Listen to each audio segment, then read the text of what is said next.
Hello दोस्तों, नमस्कार। कैसे हैं आप लोग? तो मैं शशिकांत जायसवाल एक बार फिर से आप सभी का स्वागत करता हूं आपके अपने फेवरेट यूट्यूब चैनल लक्ष्य एकेडमी।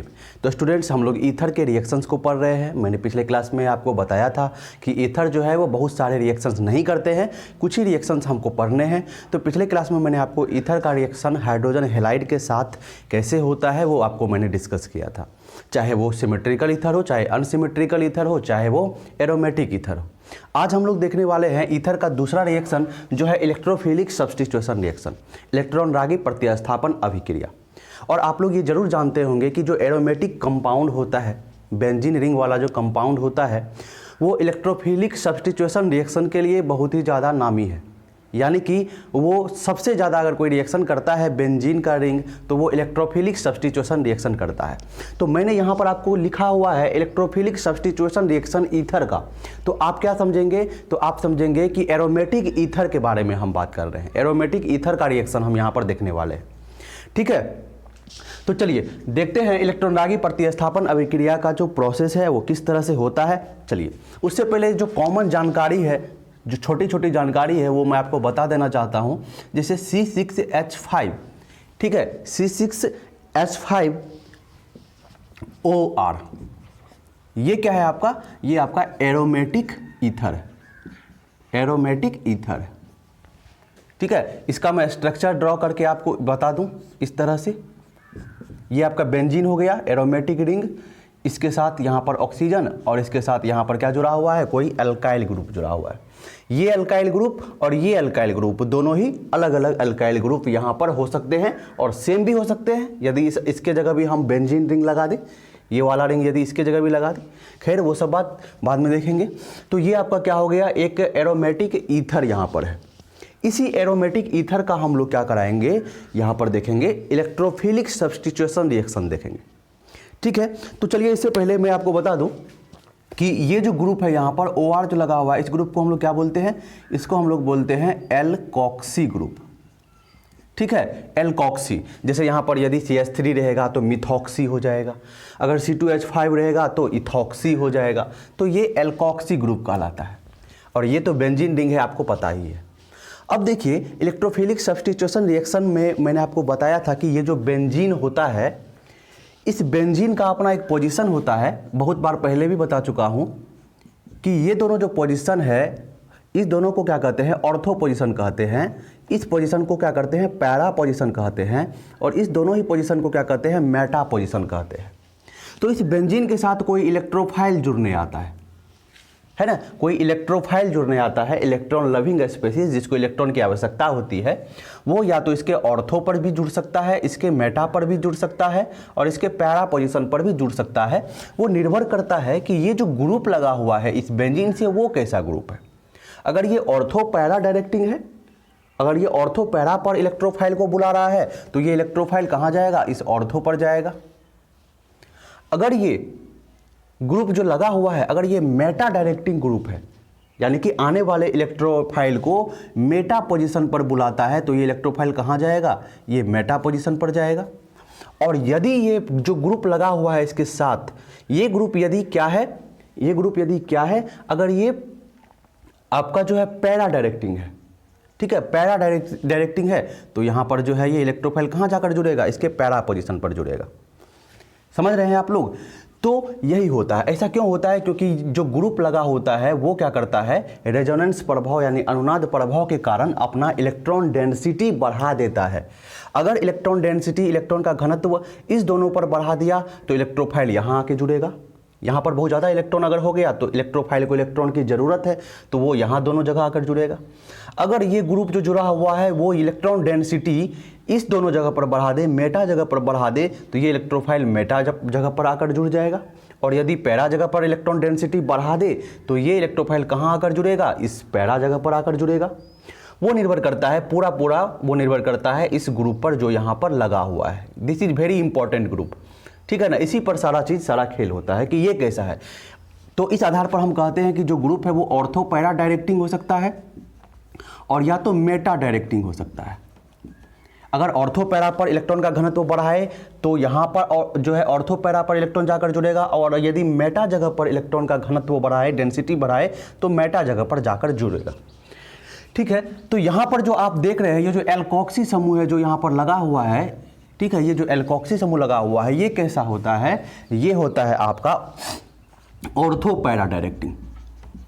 ऑर्थो पैरा डायरेक्टिंग कहने का मतलब कि ये है आपका मान के, ये है मान के आपका हमारा ये ईथर जिसका रिएक्शन हम देखने वाले हैं यहाँ पर, और इसके साथ इलेक्ट्रोफाइल आकर जुड़ेगा। वो इलेक्ट्रोफाइल कुछ भी हो सकता है, निर्भर करता है कि हम कौन सा रिएक्शन करा रहे हैं और उस रिएक्शन में इलेक्ट्रोफाइल क्या है।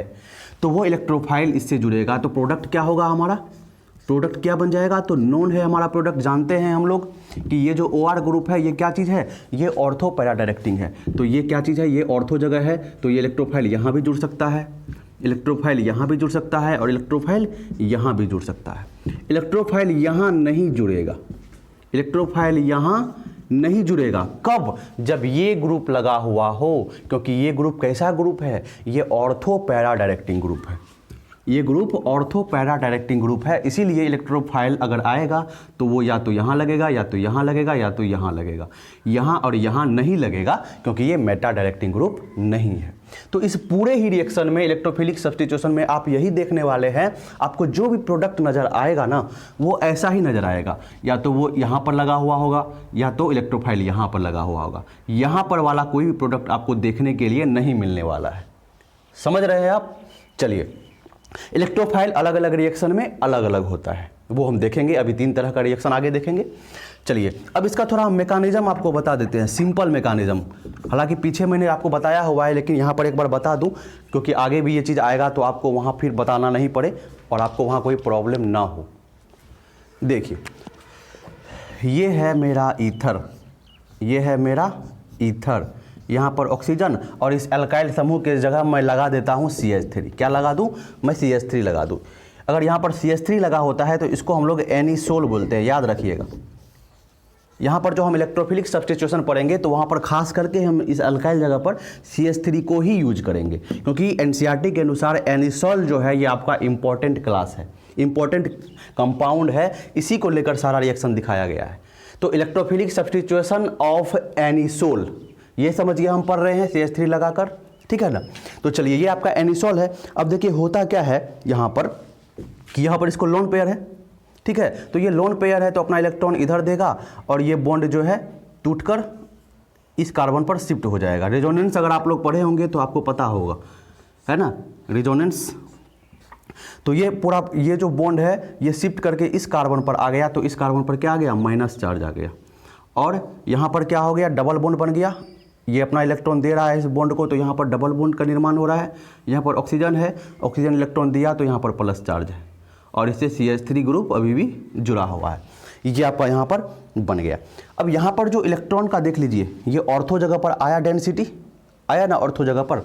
अब देखिए कि यहाँ पर मान के चलिए इलेक्ट्रॉन है, ये सॉरी इलेक्ट्रोफाइल है। अब इस इलेक्ट्रोफाइल को क्या चीज़ है, इलेक्ट्रॉन की कमी आपको दिख रहा है ना, इस पर प्लस चार्ज है। तो ये इलेक्ट्रोफाइल क्या करेगा, इस कार्बन पर अटैक करेगा जहाँ पर इलेक्ट्रॉन का डेंसिटी, इलेक्ट्रॉन का घनत्व है, ठीक है।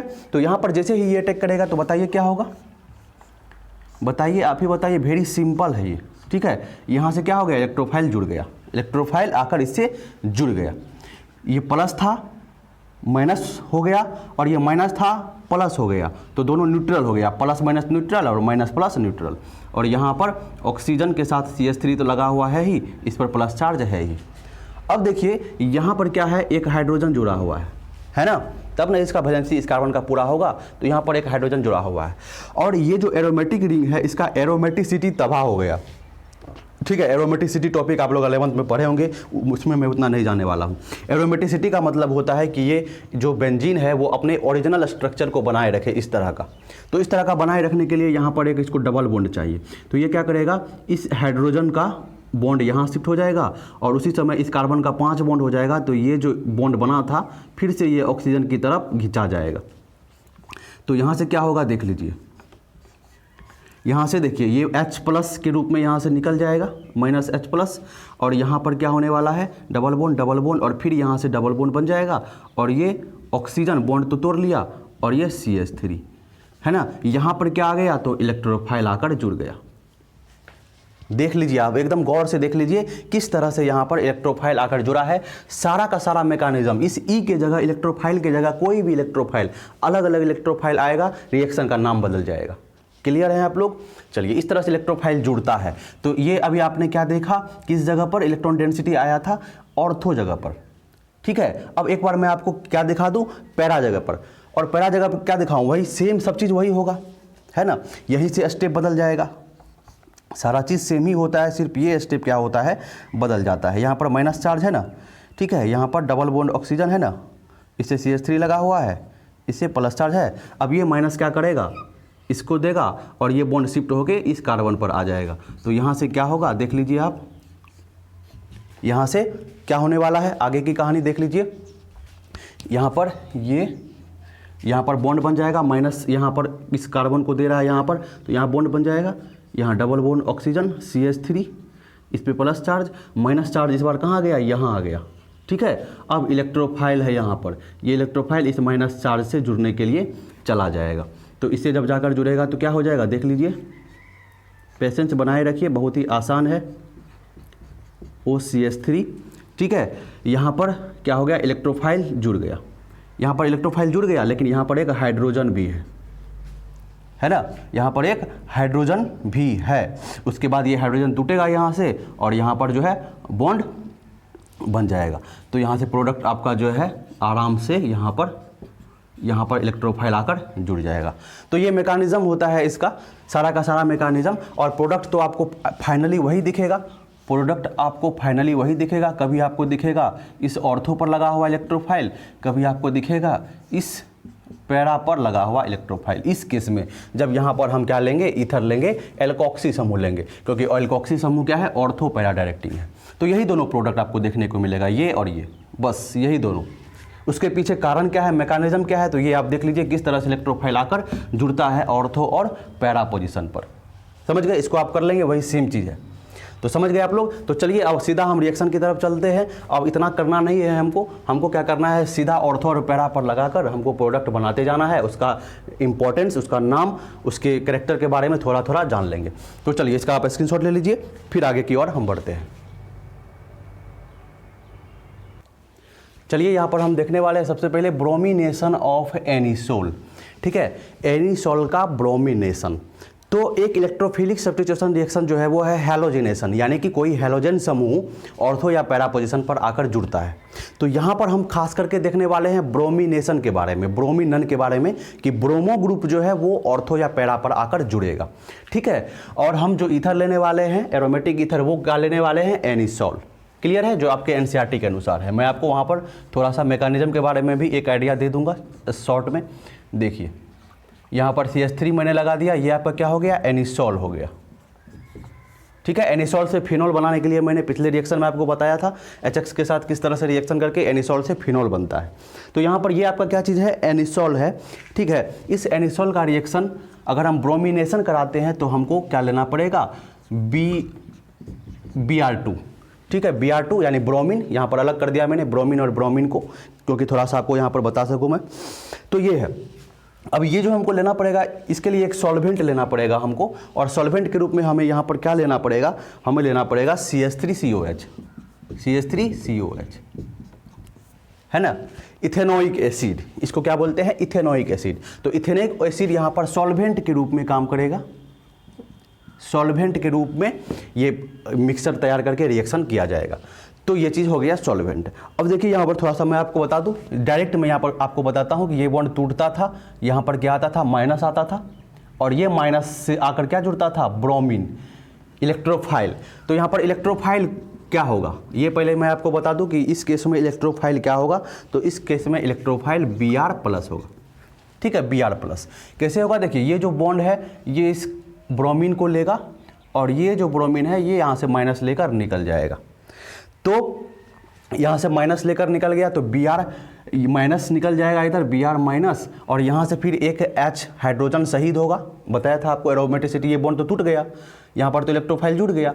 अब इसको बनाए रखने के लिए इस बॉन्ड को फिर बनाना पड़ेगा। उसके लिए यहाँ पर जो हाइड्रोजन है उसको शहीद करना पड़ेगा, हाइड्रोजन को निकालना पड़ेगा। तो H+ के रूप में हाइड्रोजन यहाँ से निकलेगा, तो H+ और Br- यहाँ पर क्या बन जाएगा, HBr बन जाएगा, HBr बन के अलग हो जाएगा। तो सिंपल में हमारा जो प्रोडक्ट है उसको देखिए, उतना नहीं करना है, हमारा जो प्रोडक्ट है उसको देखिए। यहाँ पर तो OCH3 होगा ही, और ये ब्रोमीन जो है, ब्रोमीन Br+ इलेक्ट्रोफाइल जो हमारा बना है यहाँ पर इलेक्ट्रॉन रागी, वो इसके यहाँ पर इस पोजीशन पर आकर जुड़ जाएगा, ये हो गया ब्रोमीन। उसी तरह ये पैरा पोजीशन पर भी क्या हो जाएगा, ब्रोमीन आकर लग जाएगा, पैरा पोजीशन पर भी ब्रोमीन आकर लग जाएगा। ठीक है, तो ये हमारा दो प्रोडक्ट, एक ऑर्थो पर लगने वाला, एक पैरा पर लगने वाला। मैकेनिज्म उसके पीछे क्या है मैंने अभी तुरंत आपको बताया था। चलिए इसका नाम हम लिखते हैं।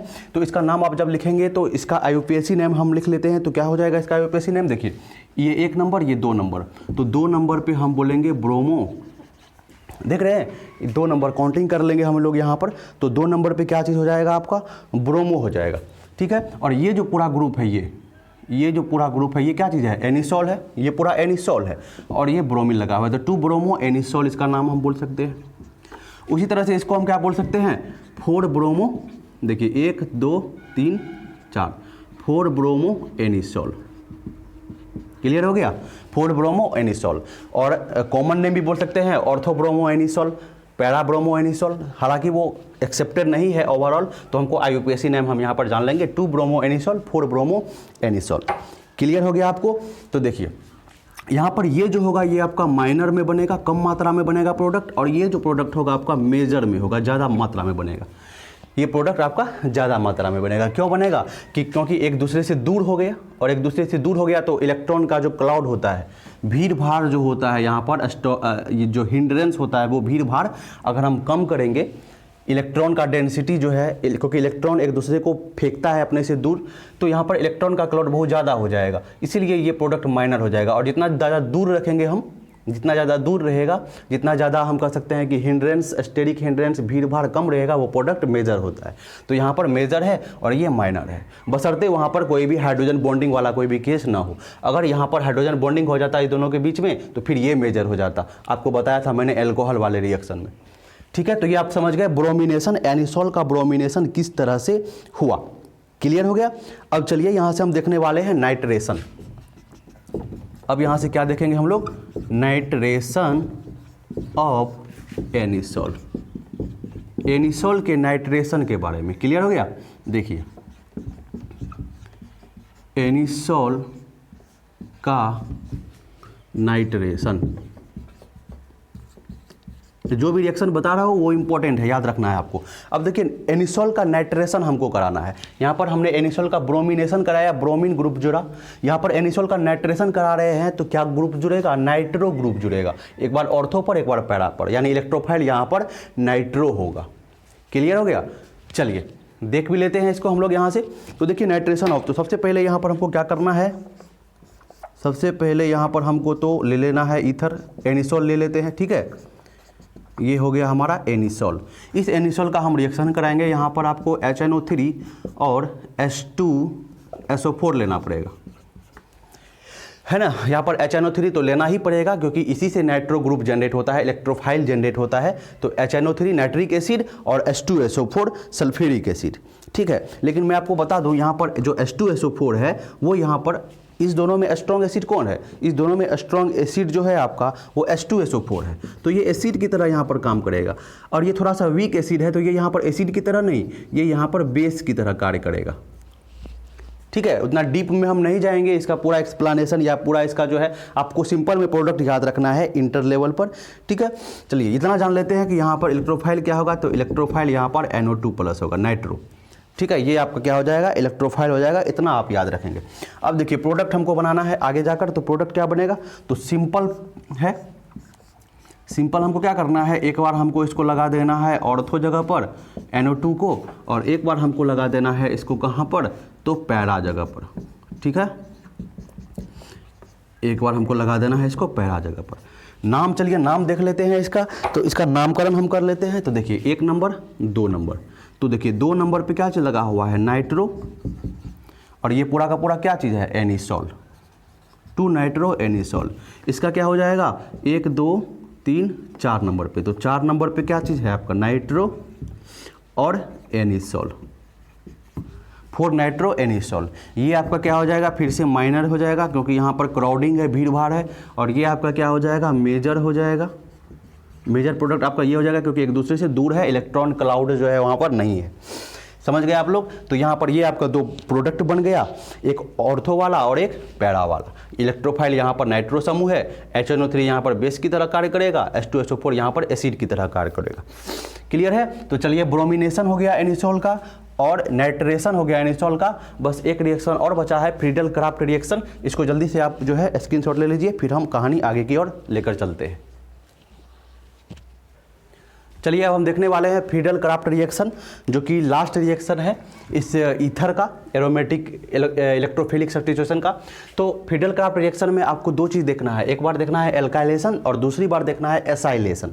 दोनों के केस में जो इलेक्ट्रोफाइल होगा, इलेक्ट्रोनडार्गी होगा, वो अलग अलग होगा। तो चलिए यहाँ पर हम शुरू करते हैं और देखते हैं यहाँ पर एल्काइलेशन को। तो सबसे पहले तो हमको क्या करना पड़ेगा, हम ईथर लेते हैं, एनिसोल ही लेते हैं। ठीक है, ये हमने क्या कर लिया, यहाँ पर एनिसोल ले लिया। क्लियर है आपको। इस एनिसोल का हम रिएक्शन कराते हैं, इस एनिसोल का हम रिएक्शन कराते हैं। तो इसके लिए हम यहाँ पर लेते हैं CH3Cl, मिथाइल क्लोराइड, या आप यहाँ पर इथाइल क्लोराइड, यहाँ पर आप कुछ भी ले सकते हैं। और यहाँ पर हमको AlCl3 एल्यूमिनियम क्लोराइड हमको लेना पड़ता है। ये लेविस एसिड की तरह काम करता है। ठीक है, इसका काम क्या है, तो इलेक्ट्रोफाइल को जनरेट करना इसका काम होता है। तो यहाँ पर हमको लेना होगा AlCl3।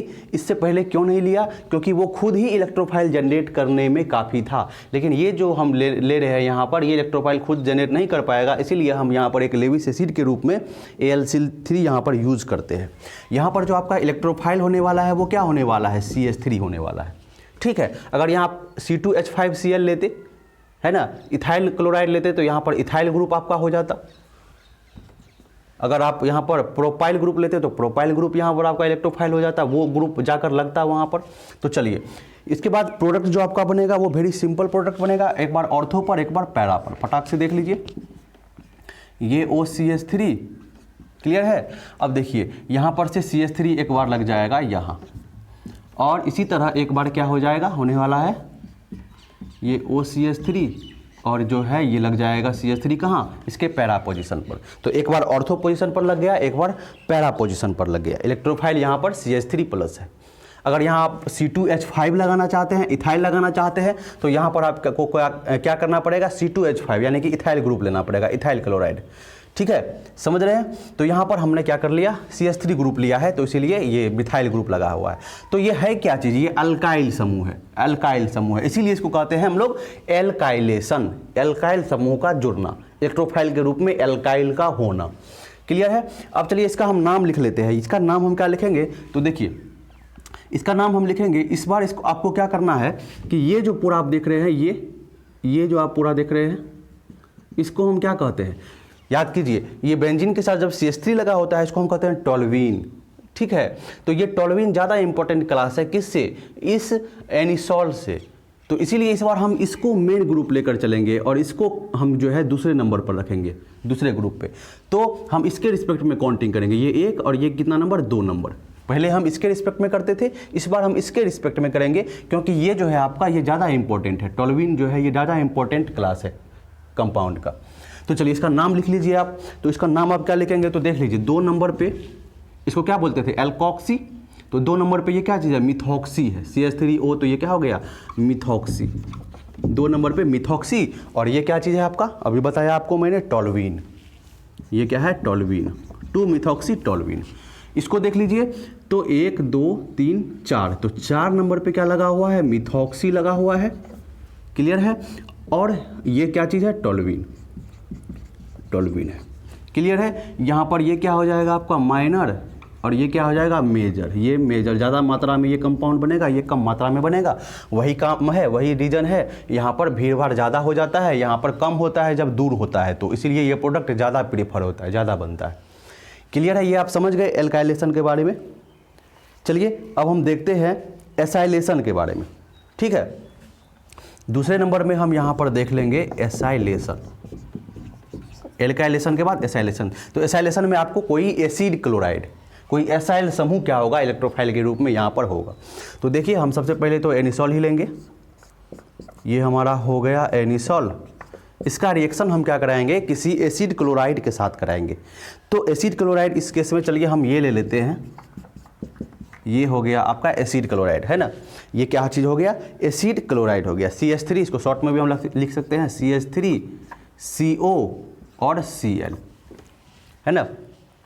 तो ये एसिड क्लोराइड हमने लिया। तो ये एसिड क्लोराइड एसाइल समूह, ये क्या है, एसाइल समूह भी इसमें जुड़ा हुआ है। तो देखिए इधर आपको क्या करना होता है, कार्बन डबल बॉन्ड ऑक्सीजन, इधर आपको कोई अल्काइल समूह लेना होता है और इधर आपको कोई हैलोजन लेना होता है।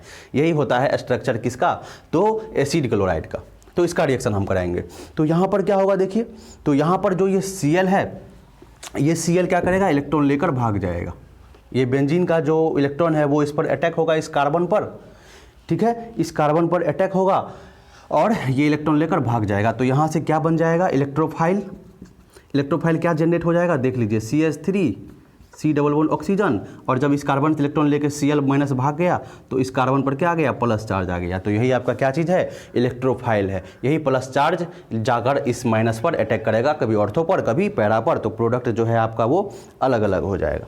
चलिए, तो हमको यहाँ पर AlCl3 लेनी पड़ेगी, ये आपका लेविस एसिड के रूप में काम करेगा, ठीक है। अब चलिए एक बार ऑर्थो और एक बार प्रोडक्ट को, पैरा प्रोडक्ट को देख लीजिए। ये CH3, ठीक है, ऑर्थो पर देख लीजिए, ये जुड़ जाएगा आपका, ये कार्बन, ठीक है ना, ये कार्बन डबल बॉन्ड ऑक्सीजन और CH3, ये, और प्लस एक बार क्या हो जाएगा प्रोडक्ट, वो CH3 एक बार आकर जुड़ जाएगा पैरा पर। तो हम इसको क्या करते हैं, सीधा लिख देते हैं। ये इसको हम ये भी लिख सकते हैं CH3CO प्लस, ये भी लिख सकते हैं इसको हम शॉर्ट में। तो हम यहाँ पर क्या करते हैं, पैरा जगह पर CH3CO लगा देते हैं, या इसको हम COCH3 भी कर दे तो ज़्यादा अच्छा रहेगा, क्योंकि इस कार्बन से जुड़ेगा ये COCH3। तो एक बार ऑर्थो पर और एक बार क्या हो रहा है, पैरा पर, देख रहे हैं आप, एक बार ऑर्थो पर और एक बार पैरा पर। चलिए, तो इसका नाम क्या होगा, इसका नाम क्या होगा, इसको हम देख लेते हैं।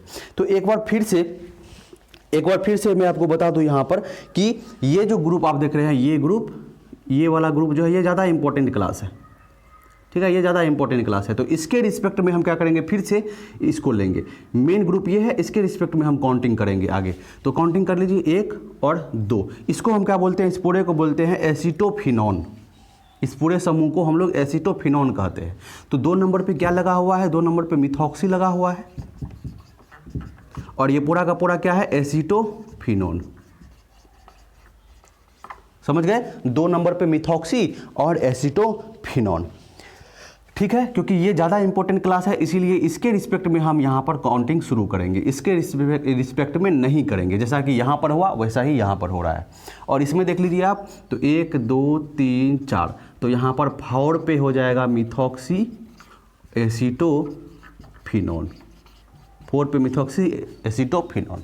प्रोडक्ट में ये क्या हो जाएगा, माइनर हो जाएगा, और ये क्या हो जाएगा आपका, मेजर हो जाएगा, ज़्यादा मात्रा में बनेगा। क्लियर हो गया आपको।